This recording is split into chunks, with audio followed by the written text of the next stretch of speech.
آرام کرتی رہی صحابہ کی بیٹیاں، سامان باندھتی رہی علی کی بیٹیاں، بستروں پہ سو رہے تھے مدینے کے لوگ، تڑپ رہا تھا ماں کی گود میں اصغر، سیدہ کی حویلی میں کوہرام بپا تھا، 40 دروازوں کو تالے لگ رہے تھے، خود دروازوں کا مالک پوری رات مدینے کے ایک ایک صحابی کے گھر سے ہوتے ہوتے ہوتے حسین آ گئے صبح تہجد سے پہلے۔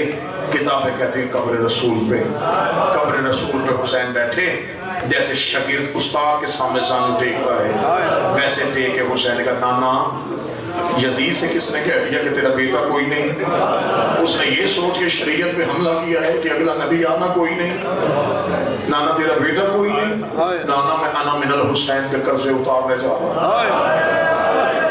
نانا جو کام نبیوں نے نہیں کیا وہ میں کرنے لگا ہوں۔ قبر محمد سے آواز حسین کہاں جا رہا ہے؟ حسین کو کہتے نانا شہر چھوڑنے لگا ہوں۔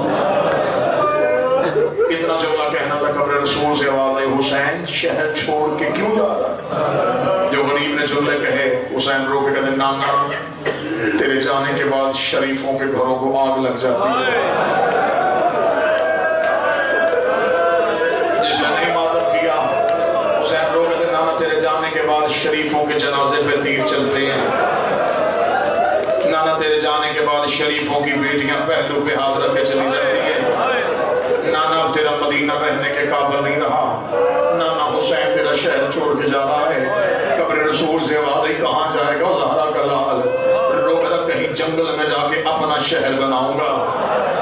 رسول کی آواز آئی حسین میں نے یثرب کو مدینے میں بدلا، مجھ سے پوچھ میری قیمت کیا لگی ہے؟